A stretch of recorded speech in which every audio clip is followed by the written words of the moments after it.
Iya, Pak Astrid. Oke, nanti bisa kontak saya, diberi nomor HP-nya ya, supaya saya bisa masukkan sebagai ketua kelas. Baik, Astrid, terima kasih. Nanti untuk perannya sebagai ketua kelas, saya memang tidak memberikan tahu kan di awal gitu, bahwa nanti untuk ketua kelas ini karena ada tugasnya menjadi liaison officer gitu ya. Jadi LO gitu antara saya dengan kamu. Nanti di akhir ada bonus buat ketua kelas begitu. Ya, sebesar 5 poin untuk penilaian akhirnya dari saya. Nah, tapi ya sudah dipilih tadi ya gitu. Nah, terus kemudian keaktifan di kelas ya. Nanti tolong ketua kelas dicatat ya. Dari pertemuan minggu ini itu siapa saja mahasiswanya yang aktif bertanya, kemudian dibuatkan aja dalam bentuk Excel gitu, list mahasiswanya nanti saya kasih daftarnya, ya. Terus kemudian Anda bisa masukkan siapa yang bertanya, ya, siapa yang menjawab dan sebagainya, yang aktif pokoknya. Keaktifan bagi saya penting sekali karena nanti selain ada tugas, ada PR, ada ujian, juga ada presentasinya gitu, tapi juga ada keaktifan di kelas. Ya, baik. Kalau gitu saya tampilkan silabusnya sebentar. Sudah kelihatan ya? Sudah kelihatan, baik. Jadi nama mata kuliah ini adalah peralatan dan metode konstruksi. Ya.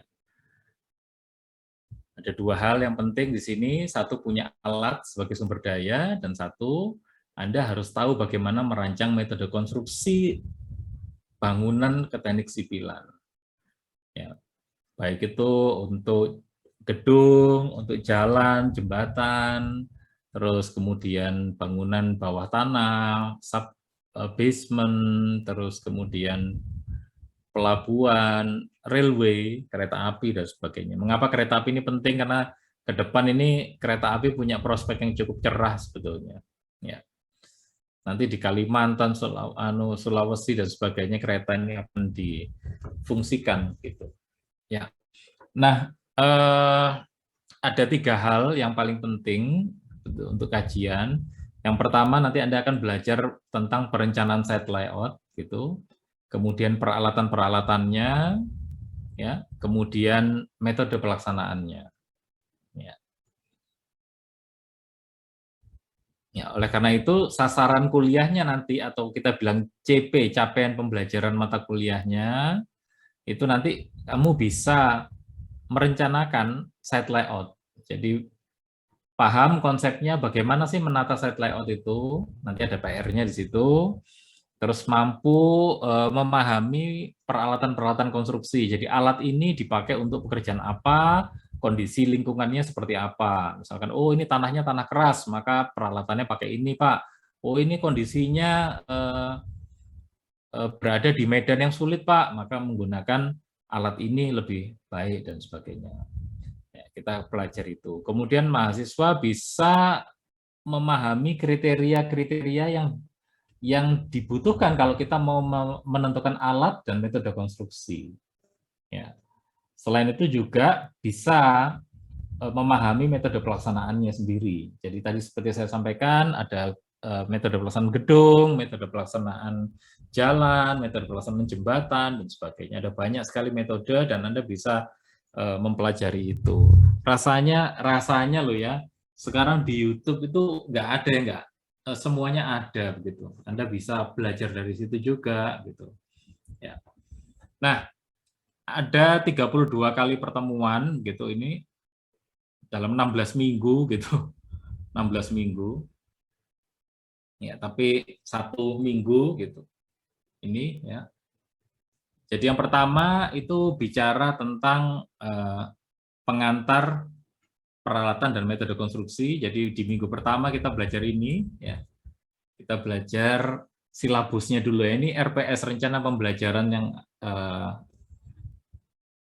yang sudah dibuat oleh Departemen Teknik Sipil gitu.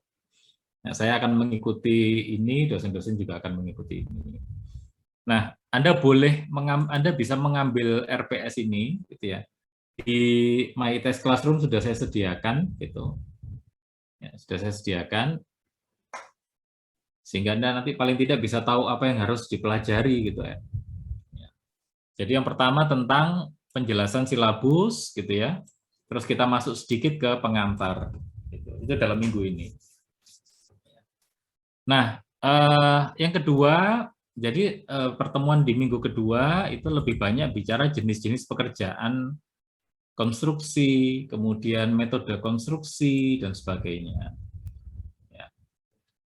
Tapi ini saya akan memberikan overview kepada Anda saja, gitu, karena nanti detailnya itu akan ada di masing-masing bidang.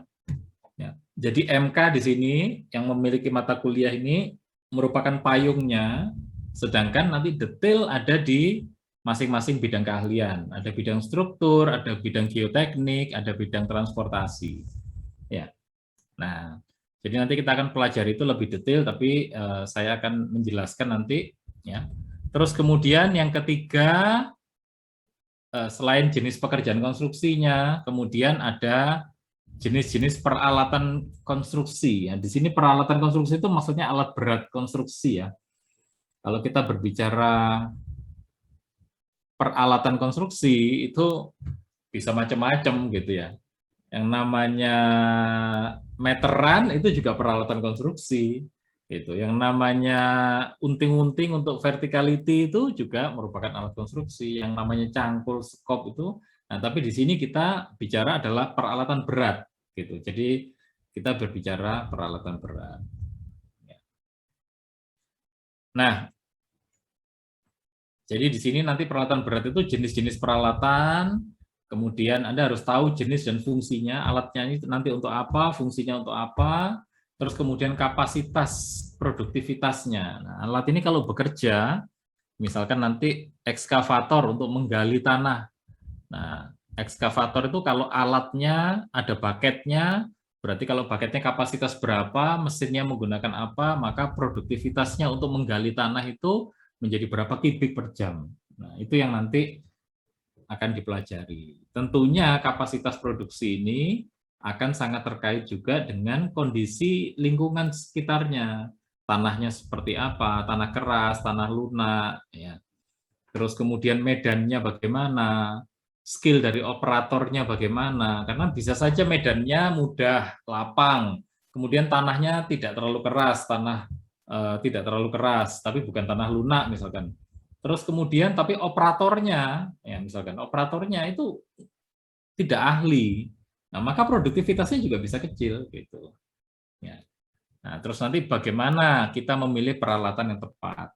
Nah ini juga bisa banyak dipakai oleh teman-teman Anda untuk bahan tugas akhir. Jadi tugas akhirnya adalah Anda akan merencanakan penggunaan alat berat untuk menyelesaikan sebuah proyek. Misalkan, Pak, saya ini ada proyek jembatan, Pak, gitu.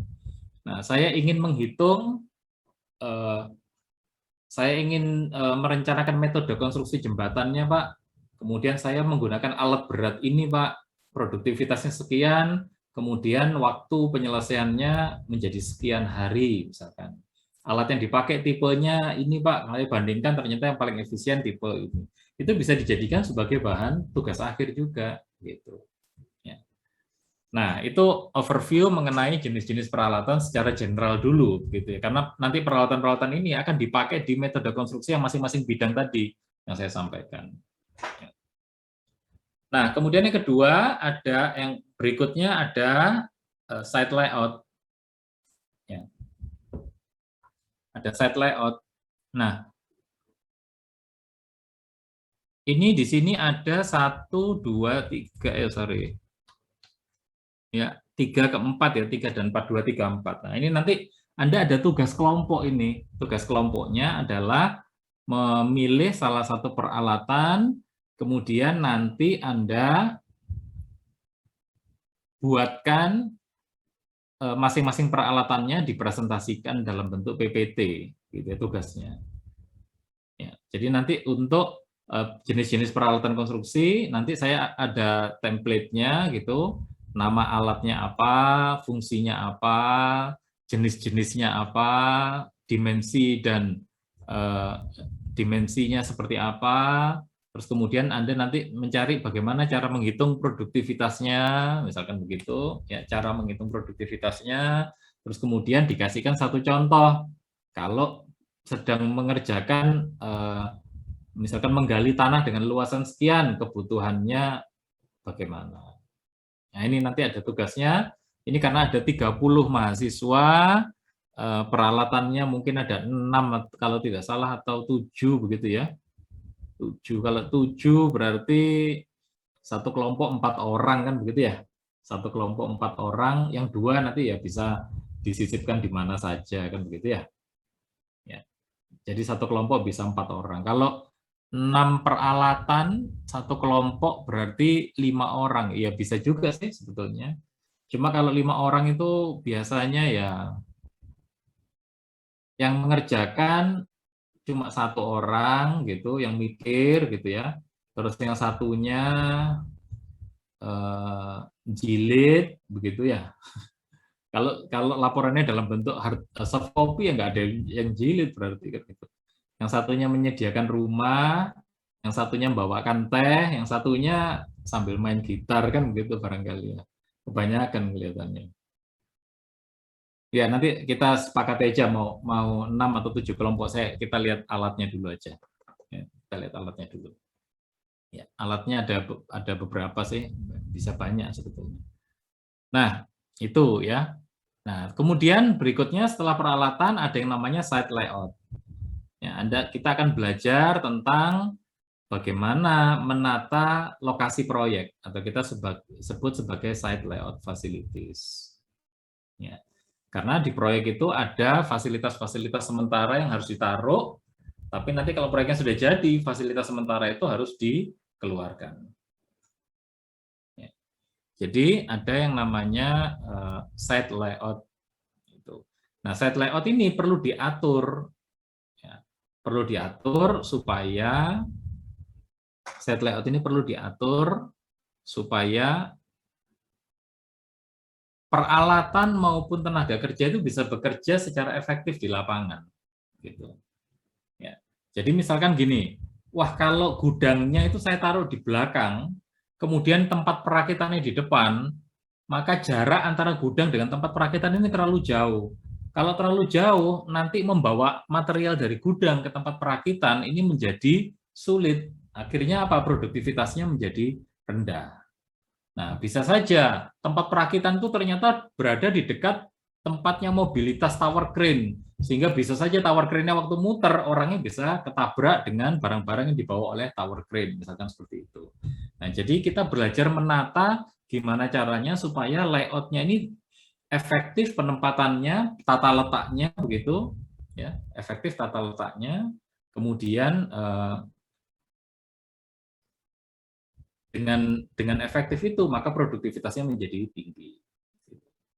Nah, di dalam ini juga nanti ada salah satu konsep yang namanya K3. Ya, sistem manajemen keselamatan K3. Gitu.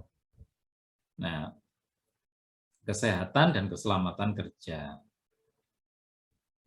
Nah, ini juga akan kita bahas juga, nanti materinya akan saya berikan juga, ya. Jadi waktu menata layout itu tidak cuma peralatannya apa yang harus ada di sana, tetapi juga pengaturan tempat-tempat sementara gudang, kemudian direksi kit, kemudian tempat fabrikasi tulangan, fabrikasi bekisting dan sebagainya. Tapi juga kita bicara tentang keselamatan pekerja. Itu yang nanti akan diberikan di bidang MK. Jadi satu pengantar bagaimana sih memilih alat, kemudian menetapkan fungsi alat dan sebagainya, kemudian menata layout-nya, kemudian K3-nya seperti apa. Itu akan dipelajari di bidang MK. Nah, terus kemudian ada, kalau menurut silabus di sini, ada kita masuk ke bidang transport dulu ini, kalau di sini anunya, transport, nanti kalau di kelas ini kalau tidak salah, kalau tadi saya lihat anunya Budiah Iriani gitu. Ya, itu berbicara tentang railway, ya konsep-konsep jalan rel dan jenis-jenisnya, gitu. Ya, Terus kemudian metode pelaksanaan pekerjaan jalan rel. Jadi nanti kita bicara, mungkin di sini nanti Anda diajari sedikit tentang jenis-jenis keretanya dulu, ya, tipe-tipe kereta.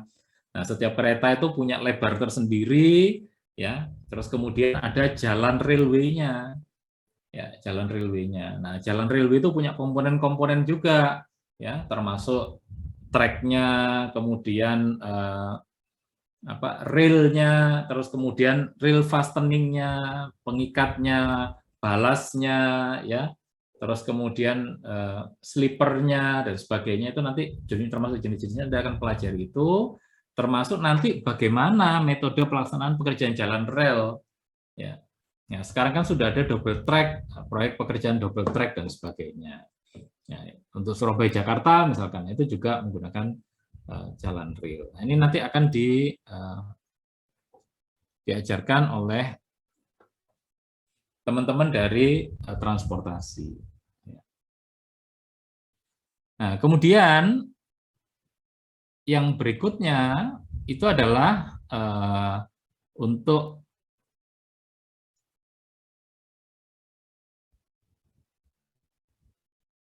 ini tadi ke-9 ya, ke-9, 6, 7, 8, 9 itu metode konstruksi untuk geoteknik. Jadi kalau tadi kita sudah belajar dari transport, kemudian kita masuk ke geotekniknya.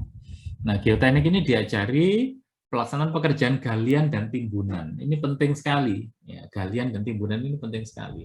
Karena hampir semua pekerjaan pasti ada galian atau timbunannya. Misalkan kita membuat jalan, ya, membuat jalan gitu. Bentar, saya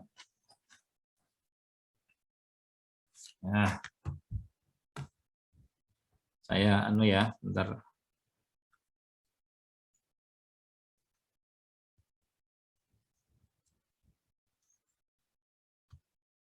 Saya stop share dulu. Saya share whiteboard misalkan. Nah, ini sudah kelihatan whiteboardnya ya. Jadi kalau saya buat jalan, misalkan begitu ya. Ya. Misalkan jalan